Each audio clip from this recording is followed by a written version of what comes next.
Bismillahirrahmanirrahim. Assalamualaikum warahmatullahi wabarakatuh.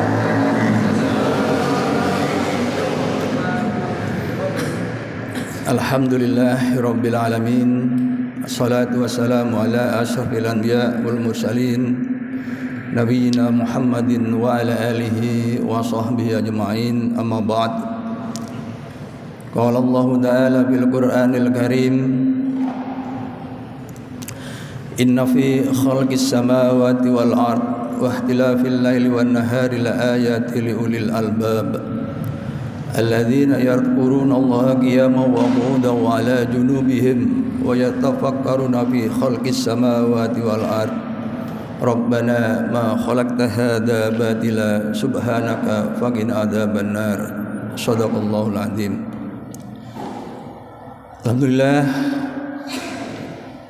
jamaah Masjid Raudhatul Falah, kita malam ini berada di malam 20. Alhamdulillah, untuk pertama kalinya saya hadir di masjid ini.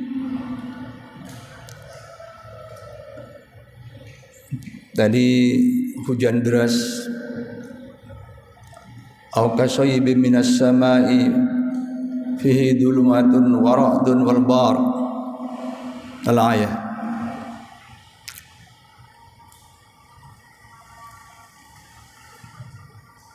Beberapa waktu yang lalu saya menulis buku yang membahas tentang sebagian dari ayat Al-Quran yang kita lupakan, yaitu ayat tentang alam. Di dalam Al-Quran ini, kalau menurut Syekh Johari Tontowi di dalam tafsirnya Al-Jawahir, itu ada 750 ayat tentang alam. Tapi 2007 yang lalu saya hitung sampai 7 kali. Semula saya dapatkan 1104. Kemudian saya evaluasi lagi, saya sortir. Setelah 7 kali mau saya sortir lagi, sudah kehilangan argumen untuk menyortir, berhenti, dan ketika saya hitung lagi ternyata ada 800. Dan ternyata itu 5 kali lebih banyak daripada ayat fikih, ayat hukum. Jadi ayat alam itu 5 kali lebih banyak daripada ayat fikih. Tetapi 10 abad ini ayat-ayat itu lewat. Misalkan tentang langit. Tentang langit ini ada 297 ayat, 310 kata langit dalam semua bentuk. Bentuk isim ma'rifah, isim nakirah, bentuk mufrad, dan bentuk jamak.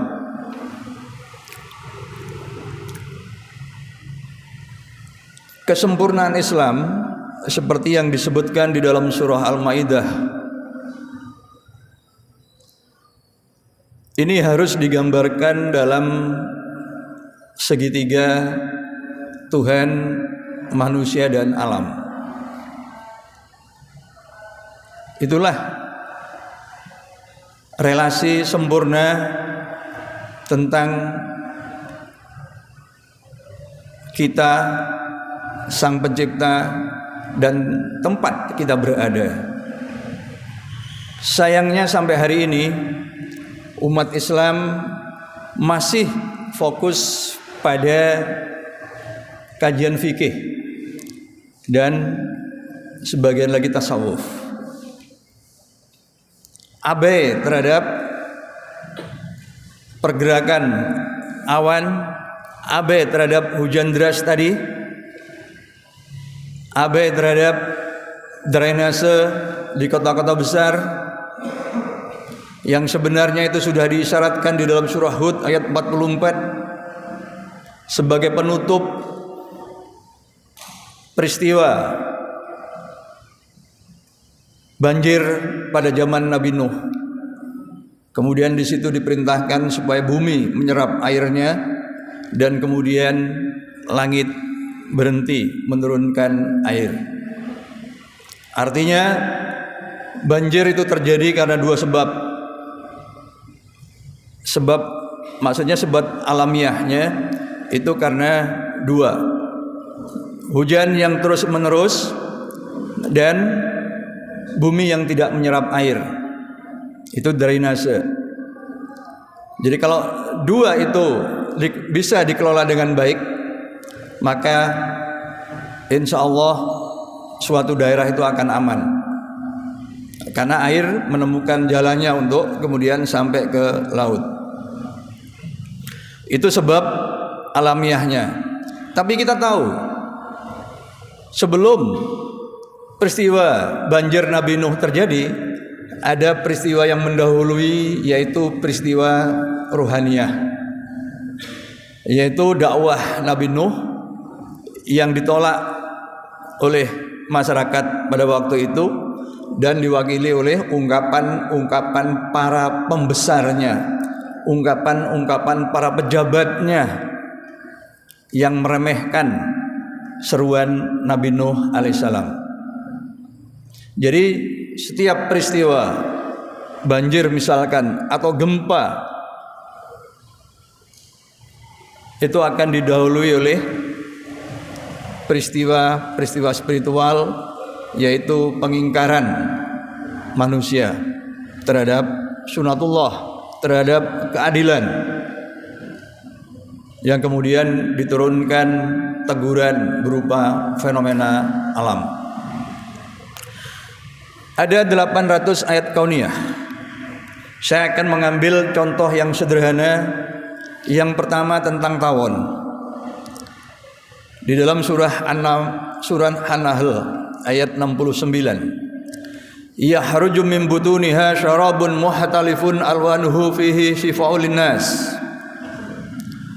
Keluar dari perut lebah minuman yang beraneka warna yang kandungannya bisa berfungsi sebagai obat. Apa itu Bapak? Madu. Clear.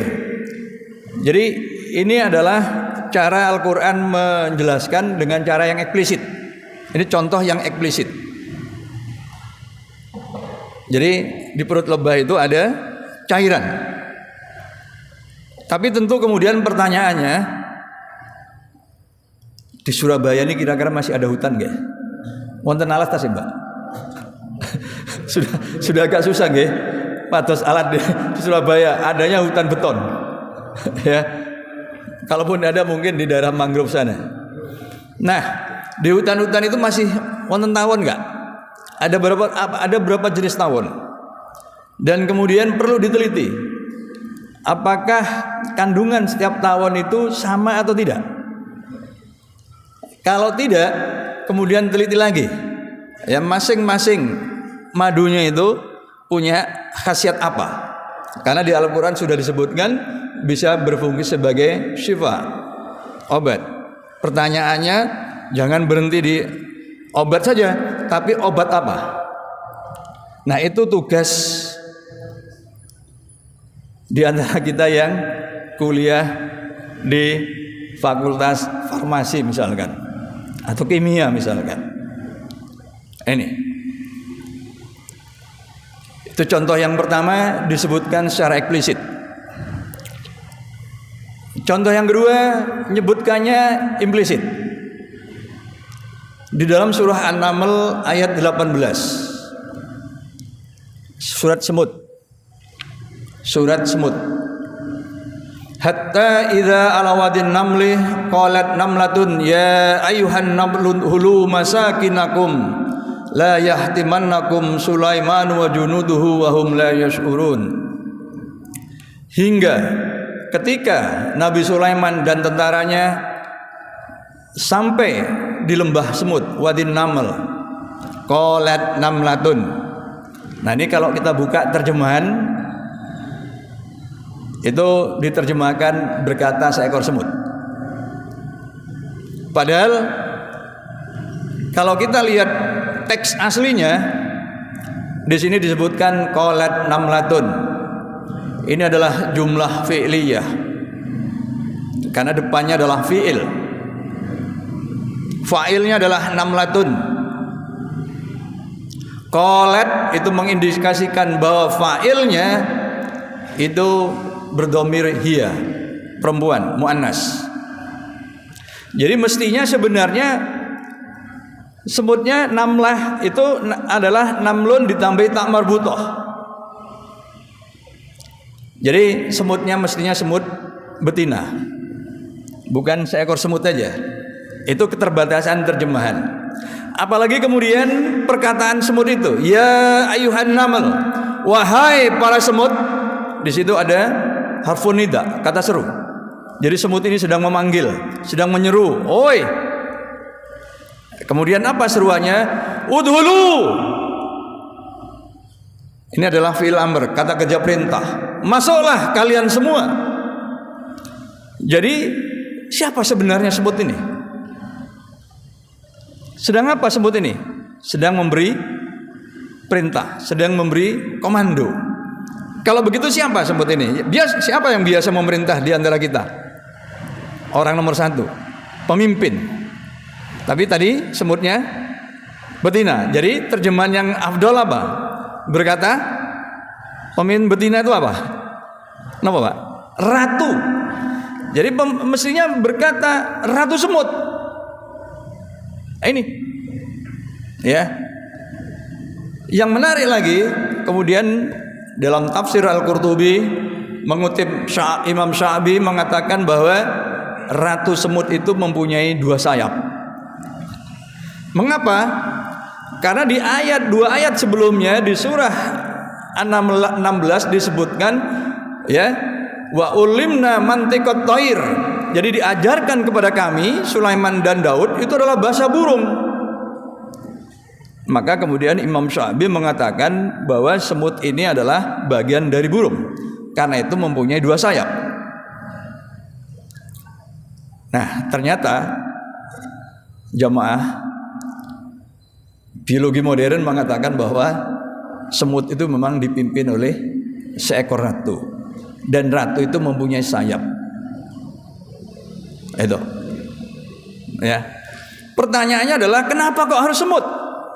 Jadi kata ratu di situ tidak disebut eksplisit sebagai malikatun naml, ratu semut, tetapi dengan ungkapan simbolik, ya ayuhan namludhulu masakinakum. Jadi dalam bentuk narasi begitu.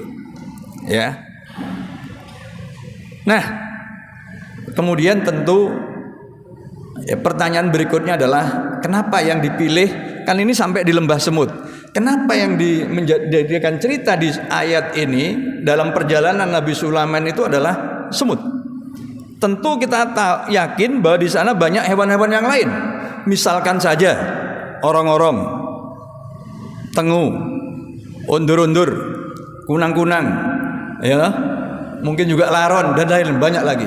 Tapi kenapa Allah memilih nama surat dan yang menjadi bagian dari narasi perjalanan ini adalah An-Naml? Sesuatu yang dipilih itu pasti punya alasan, pasti punya keutamaan. Pertanyaannya adalah apa keutamaan itu? Itu harus dijawab melalui penelitian. Ini bukan tafsir. Jadi teman-teman putra-putri kita yang kuliah di jurusan biologi, ya, kehewanan harus meneliti tentang semut.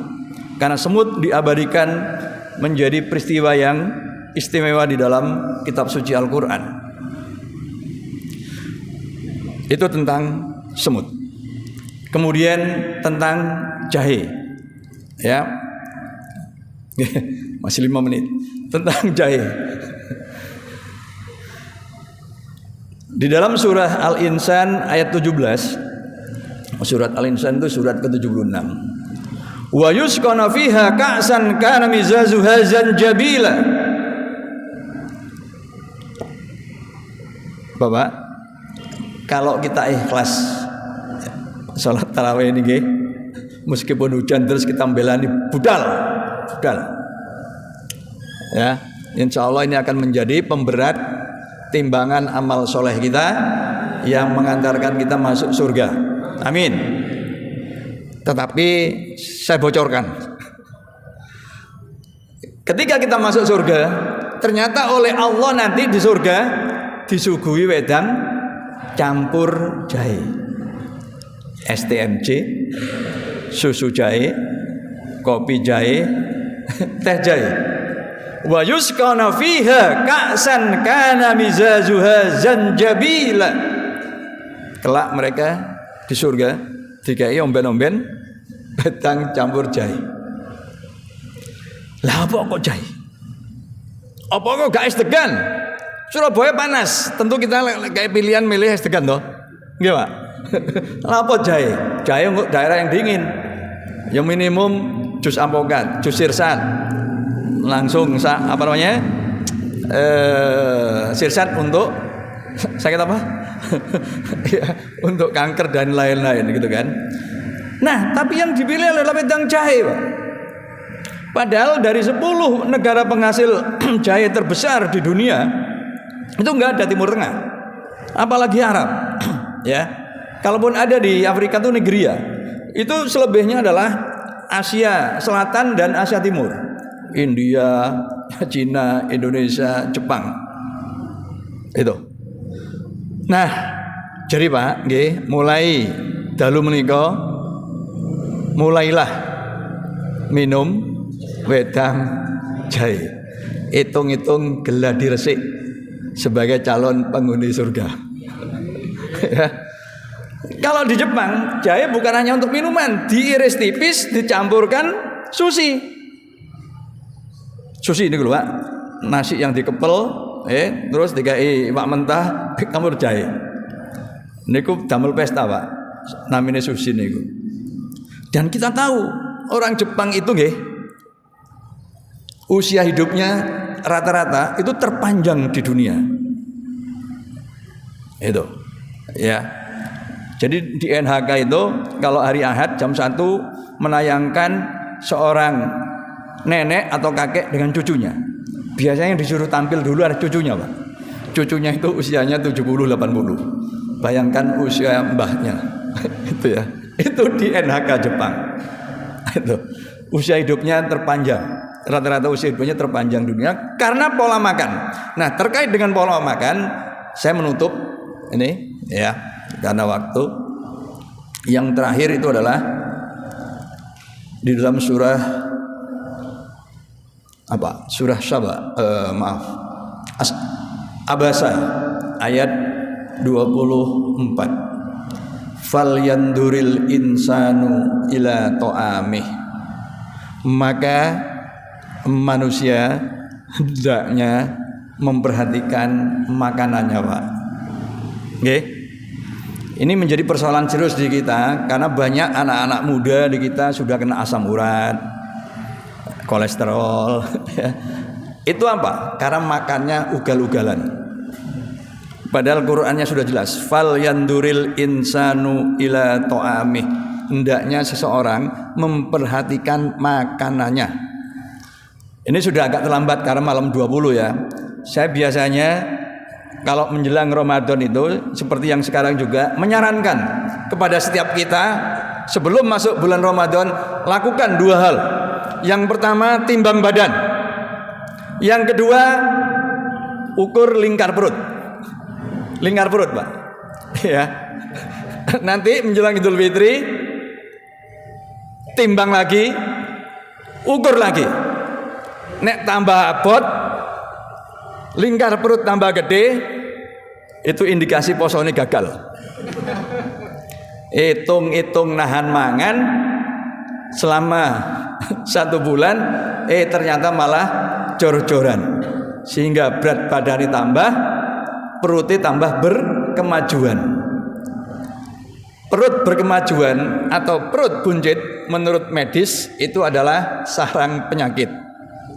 Dan itu bisa terjadi kalau bapak-bapak menjelang tidur, menjelang tidur setelah sahur juga bisa, atau setelah tarawih menjelang tidur itu ngemil. Dan yang dikemil itu gorengan. Nah, pertama ketika tidur organ tubuh ini tidak bekerja, Nah, kalau yang dimakan itu gorengan, minyak, maka dia akan menumpuk sebagai lemak, Pak. Ya, kalau jenengan tiap malam menjelang tidur itu mangan ote-ote, gedang goreng, ya, mie goreng, pokoknya yang digoreng-goreng itu, itu bisa dipastikan dalam waktu satu bulan, okay, ukuran melar 2-3 cm, gitu loh. Dan sekali lagi itu sarang penyakit. Saya 5 tahun tinggal di Jepang, sulit sekali mencari orang Jepang itu yang perutnya berkemajuan, Pak. Langsing, kecuali sumo. Kalau sumo memang dibuat supaya gede karena lombanya surung-surungan. Lek kuru gampang diangkat dan kalah, gitu ya. Nah itu. Jadi Ibu Bapak, ya poinnya ini tadi saya bercerita yang ringan-ringan. Nanti kalau yang lebih berat lagi perlu dikasih layar ya. Jadi buku itu sudah lama terbit, sudah pernah masuk di bazar buku terbesar di dunia di Frankfurt. Sudah saya presentasikan dari Banda Aceh sampai Merauke, ya 476 kali, pernah safari di Australia begitu. Dan yang terpenting kemudian juga sudah saya wujudkan dalam bentuk pesantren sains, Jadi kami mengelola 2 pesantren sains di kerjasama dengan Gus Solah di Tebu Ireng dan di Sragen, Jawa Tengah. Akibat umat Islam mengabaikan ayat-ayat alam, maka orang Islam tidak mempunyai kemampuan untuk mengelola sumber daya alamnya sendiri, Ibu Bapak. Maka sumber daya alam yang melimpah di kita itu akhirnya dikelola oleh orang asing. Dan kalau dikelola oleh orang asing itu maunya sak-ake-ake Pak ngeruk. Itu loh ya. Artinya kedaulatan kita mulai tergerogoti. Maka agar kita kembali bangkit, kita kembali berdaulat, kita harus, sebagian dari kita harus ada yang berbondong-bondong untuk mempelajari ilmu kealaman, sains, teknik, medis, dan agriculture. Ketika orang mempelajari ilmu kapal, sejatinya orang ini sedang mewarisi ilmu yang pernah diajarkan kepada Nabi Nuh alaihissalam. Ketika orang mempelajari metalurgi, sejatinya orang ini sedang mempelajari ilmu yang pernah diajarkan kepada Nabi Daud alaihissalam. Dan itu ilmunya ada di ITS, Pak, bukan di UIN. Jadi Islam itu bukan hanya di UIN, Pak, tapi juga di ITS. Saya orang ITS. Monggo sebagian putra-putri jenengan dikuliahkan ke ITS. Nanti ngajinya juga ngaji tentang alam. Yo basis Quran. Terakhir, Islam itu agama rahmatan lil alamin. Rahmatan lil alamin itu mindsetnya harus memberi, harus produsen, harus konsumen. Tapi mohon maaf, semua motor yang kita pakai, kita kendari, termasuk mobil yang tadi saya datang ke sini, itu buatan Jepang, bukan buatan orang Islam. Lalu kemana insinyur-insinyur alumni ITB, ITS, UI, UGM, UB, UNER? Semua mereka masih menjadi kuli dan buruh, Ibu Bapak. Apakah ini tujuan pendidikan Islam? Bukan. Ada sesuatu yang salah dalam sistem pendidikan kita. Karena itu harus kita ubah mindset kita. Kita harus mulai berpikir untuk menjadi juragan. Kita harus mulai berpikir membangun industri otomotif sendiri di negeri sendiri. Tidak terus-menerus menjadi bangsa kuli, menjadi bangsa buruh. Dan salah satunya kita harus kembali mempelajari ayat-ayat alam, mempelajari alam itu sendiri supaya kita bisa mengelola sumber daya alam kita yang melimpah.